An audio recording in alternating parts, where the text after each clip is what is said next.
Pew, pew, pew, pew.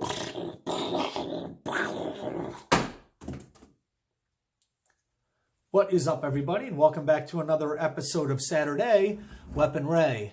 Today, we are talking about Kel Tec's RDB. RDB stands for Rifle Downward Ejecting Bullpup. All right, so for those of you who are not familiar with a bullpup design, what qualifies something as a bullpup is where the action is located. So the action is the bolt carrier. So this is the thing that moves back and forth that, you know, helps eject the shell, and then when it comes forward, picks up a new round. Well, in AR style platforms and AK style platforms, that bolt carrier group or that action is located in front of the trigger. With bullpups, it's located behind the trigger. All right, so that's essentially the difference between a bullpup and a AK or AR style platform. All right, so I'm going to approach this video like I've been doing, you know, my last several videos. We're going to talk about the specs of this gun, the pros and cons in my opinion, and then how I have it set up and why. So before we get started, for all my range officers here, empty mag, empty gun. Now we can all feel safer. Okay.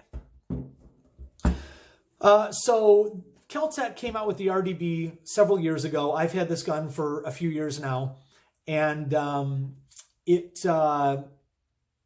know, I think it got some crap at first. I think a lot of people, they see Kel Tec as cheaper, as kind of a cheaper gun manufacturer. I have two Kel Tecs. I haven't had problems with any of them.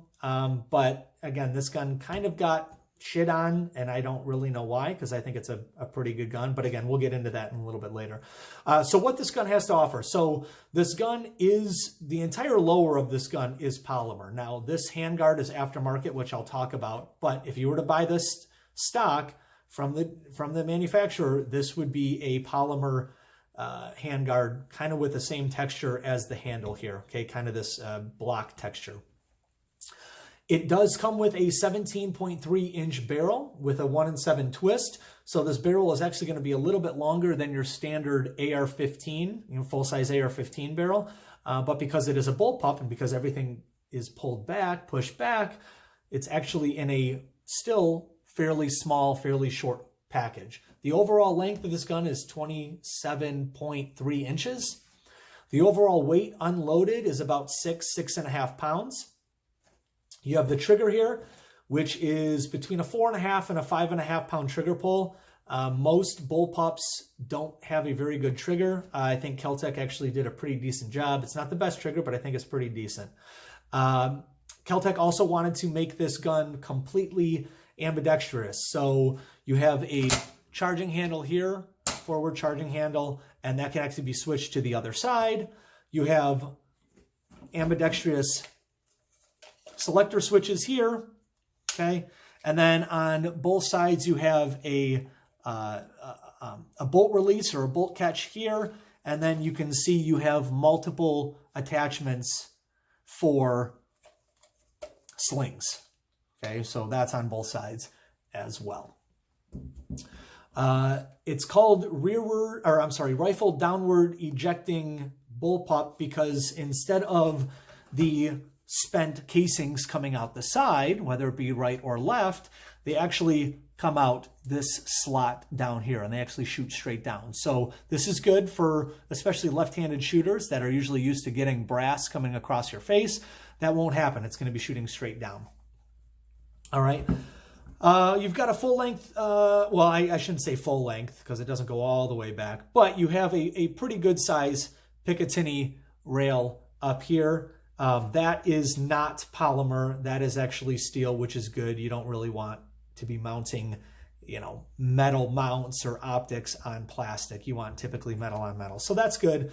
And they made a good choice there.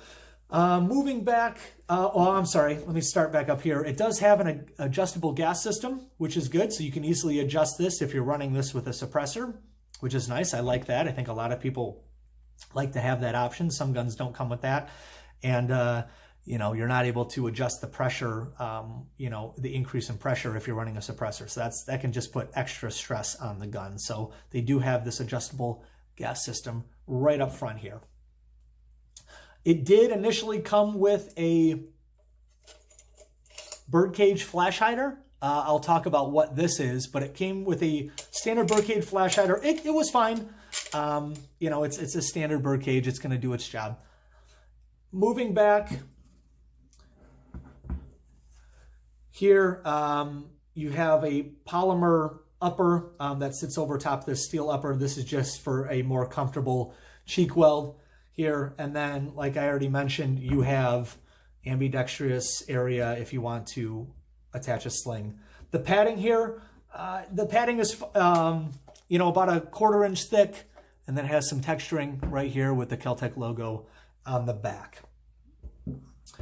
Another thing to make it completely ambi is this mag release here. So it's kind of this push paddle. So you just push that back and then the mag comes out. All right, so it's actually pretty easy. And I'll show you, this is actually what I really like, but I'll show you how easy that is when we get to the pros and cons list, which I think we should probably get there right now. I think that's about it for this gun when it comes to just overall specs. All right, so let's talk about pros and cons. So we'll talk cons first. So again, this is in my opinion, okay? So the cons, in my opinion, were, the first one was the handguard. I did not like the handguard at all. It wasn't ideal for attaching things to, and it was kind of blocky, and frankly, it was just kind of ugly. So I got rid of that.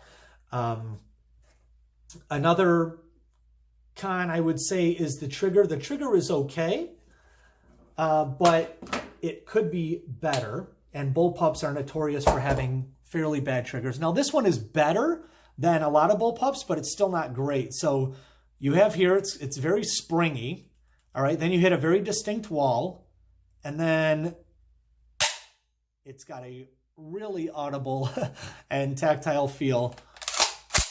And then bring it back, and it has a decent amount of travel, and the reset is actually, I don't even know if you heard that, it's actually quite quiet. So if I pull this again, let's see if we can hear it. That was it. So I can barely feel that. And again, if you've got ear pro on and there's other people shooting, you're not going to certainly be able to hear the reset. You'll be able to feel it a little bit. But that's what I don't like about this trigger, is that the reset it's a little long, but then it's very hard to feel or hear the resets. The trigger pull is good, right? Especially for a bullpup, the trigger pull is pretty good, but the reset I have a problem with. What else? What else? Oh, another con is, so, you know, if you empty, the charging handle will be locked back, which is good. But these right here, these little nubs here, are actually the bolt release or the bolt catch.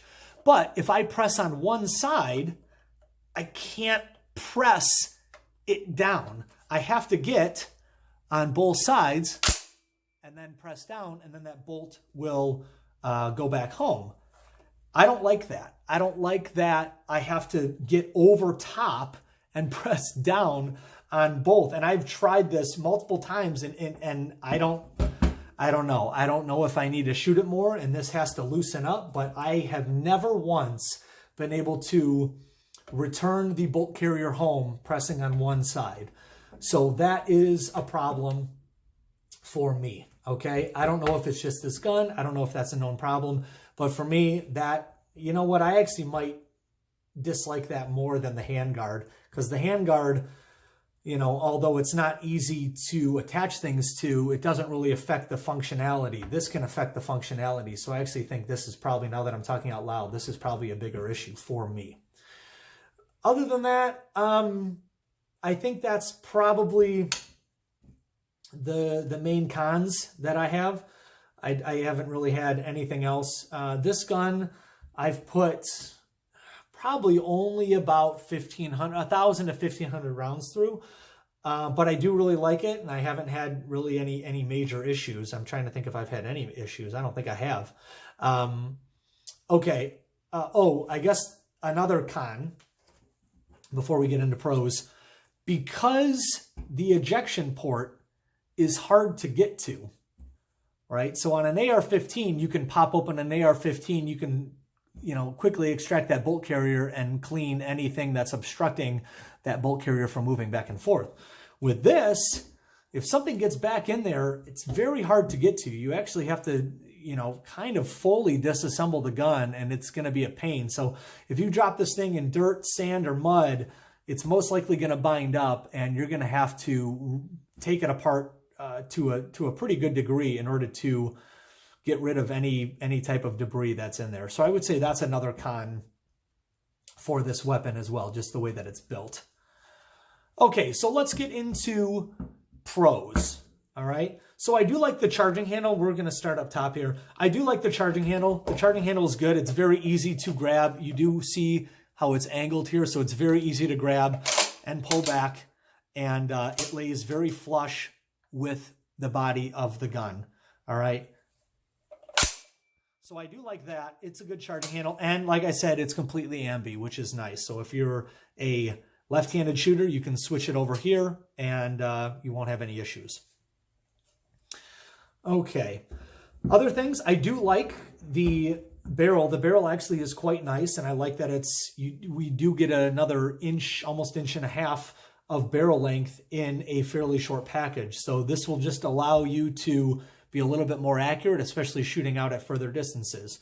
So I like that they went a little bit longer with the barrel, because it really doesn't affect the mobility of the shooter, because again, it is that bullpup design. I like that everything is ambidextrous. So again, we've already talked about the selector switch and all the different sling attachments. I really like that about it, and that just makes it really easy, whether you're a right or left-handed shooter. And so I think most gun companies moving forward should just be making, it should be the standard just to make fully ambi guns. I don't know why some people don't. I mean, it'll cost a little bit more, but it's just gonna suit everybody. So I don't know why people don't do that. One of my favorite things though about this gun is the mag release right here. So when I'm shooting, all I have to do is bring my hand back just like that. I can still keep my finger on the trigger. I can bring my hand back and I hit that, and that mag is coming out, and it's very easy to actuate. And that is one thing that I really, really like about this gun. And, I understand you couldn't do that on an AK or an AR style, but bullpups, I don't know why more bullpups don't do that. Again, this is my opinion, but I really like that. I think it's really intuitive. Instead of, like with my AUG, I'm having to come all the way back here, right? Coming up and around and pressing a button and then pulling this out. Where here, I can still keep my hand forward. I don't even have to take my finger off the trigger. I bring that back and that mag comes out. Instead of coming all the way back here, pressing a button underneath here and then pulling the mag out. So that is one thing that I really do like about this weapon. Okay, I think that's the pros. Another pro that I like is the adjustable gas system. Okay, so if I ever do run a suppressor on this can be adjusted to accommodate for that suppressor. All right, so now let's talk about what I've done to this gun. So, like I mentioned, that this gun did come with a Birdcage, just an A2 flash hider. I have Surefire's War Comp. So this is a flash hider, 3-prong flash hider, but you can see these ports here and on the side, and it's also a compensator. So while you're shooting, it's going to actually expel gases upward and out to the side. Since I am a right-handed shooter, they have a whole manual on how to set it up, whether you're a right or left-handed shooter. But since I'm a right-handed shooter, a lot of times, there's always going to be muzzle rise, so you want some ports on top. But because I'm a right-handed shooter, sometimes the gun will be going a certain direction depending on how I pull, and so the gas ports are actually shooting out this way, so I stay more on target. You can see it's a little dirty here. I should have cleaned it before, but whatever. So I do like that. The war comp is really good. They come with a lot of different spacers just so you can get this exactly right. Putting it together was kind of a pain. They have a system that you can follow in their manual on what spacers to add and whatnot, but I don't know, maybe I'm just an idiot. I found it a little convoluted, a little confusing. So it did take me several tries to figure out how many spacers I actually needed to get it to where I wanted, but I really like this. This blocks nearly all muzzle flash, and it does do a decent job with compensation. Now over top this, not that I really need this. I think I got it just because it looks cool, right? I mean, that's half the battle right there. I have a Surefire Warden. So this is basically a blast mitigation device. So typically most people would run this on a muzzle brake, and I do have another one of these that will go on a muzzle brake for a gun that I'm waiting for the ATF to approve. But yeah, here's the Surefire Warden, and yeah, I really like that. I don't have a problem with this. Nice blast mitigation device. Moving back, the handguard I have from Lucky Irishman. So Lucky Irishman, they're a company that has been supporting Kel Tec for a while, and I really like this design. I like how it's cut here with that angled back, and then they've got M-lock attachments all along the side here, underneath, and then on the other side. Down below, I have a Magwell hand stop, which is nice, you know, so I can get a good grip. I can still get that C-clamp. Now, I was running a flashlight on here, but I had to send it back. So the flashlight that I was running was an Inforce Wild 2. And at this point, I cannot recommend Inforce to anybody because out of all the flashlights I have, I only have 2 Inforce flashlights, and both of those flashlights I've had to send back and I've had to get replaced. So I have one on my AR pistol, and that one I bought off Amazon, and after 1 or 2 trips to the range, I think the first trip to the range, a metal piece within the mounting system snapped, so I had to send it back and get a replacement. Since then, I haven't had any issues with that other one, but it is still, I think it still should be noted. The Wild 2, I bought back in November, and because of everything going on, I haven't shot this gun, so it's just been sitting in my gun safe. Well, I got the flashlight, added batteries, turned it on. It was really bright. It was 1,000 lumens. It was really nice. Aluminum housing, paddle, you know, paddles on both sides, so it was ambidextrous. It was nice. Put it in the gun safe. About a month later, went in, and I was just going to clean some weapons of mine, and I just checked the flashlight, and the flashlight was completely dead. So I'm thinking, well, maybe I put in some old batteries, whatever. So I put in new batteries, and same thing happened. A couple weeks later, I checked to see it, and it's barely flickering. So I sent it back. It's a known issue. I sent it back. I think they've had it since February 4th. I just emailed them earlier this week asking them for an update, and they said that they received it and that engineering found the problem and they're fixing it. They ordered parts to fix it, but it still might be another few weeks before I get it. So that's kind of a pain in the butt. So as of right now, not really happy with Inforce lights. I've had problems with both of them, and the wait time is long. I'm expecting at least 6, maybe 8 weeks until I might get that flashlight back, which kind of sucks.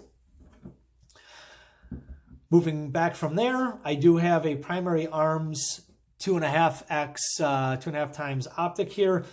I like Primary Arms. This is my only Primary Arms optic, but they are good for their price. They're definitely a budget optic, but it's really nice. So this is 2x optic. It actually comes with these lens caps here, which is nice. A lot of optics don't come with lens caps. You have to buy them aftermarket. So it's nice that they did include this on this model. And then it has a black etched reticle inside, and it's a horseshoe shape. So you have a larger horseshoe, okay? And then you have a smaller horseshoe within that larger horseshoe. So that larger horseshoe will be for, you know, closer combat. And then the smaller horseshoe inside the larger one is more for precise shooting. You can see that they have a dial here that goes up to 11 for lighting, so this thing does get very bright. But because it's etched, I actually have never run this illuminated because I have only shot this during the day, and since the reticle is dark black and it's etched in, I don't need it to be illuminated. So I still have batteries in here from a couple years ago and they've never been used, so that's nice. Moving back, I don't have anything else done to the rear of the gun. Kel Tec does make a couple things. They do make a flared magwell, so it's essentially just a piece that would screw into the bottom of the magwell right here, and it would essentially just fold in and open up the magwell a little bit for quicker reloads. I don't have that. I don't really have a problem with the magwell here. It's not flared, so if you are looking for quicker reloads, maybe that addition will be beneficial, but for me, I don't really need it on this gun. Okay, I think that is about it. Again, if you like this video, please subscribe and share it if you find that other people will find it helpful. And comment down below if you have any questions or if I said anything wrong. Okay, if I'm rambling too much, let me know about that as well. And yeah, so again, I do have a giveaway once we hit 100 subscribers. I'm going to try to say this at the end of every video. It is a Arc'teryx Naga hoodie Gen 2. It is a men's large and it will be a Ranger green. So it's a quarter zip men's pullover hoodie. It's roughly $200 in value. But again, if you want more information about that, I do have a actual video about that hoodie, you know, further down in the videos on my channel. So check that out if you're interested. Once we hit 100 subscribers, one of my subscribers will be getting that. All right, this has been another episode of Saturday Weapon Ray. I'll see you guys on the next one. Peace.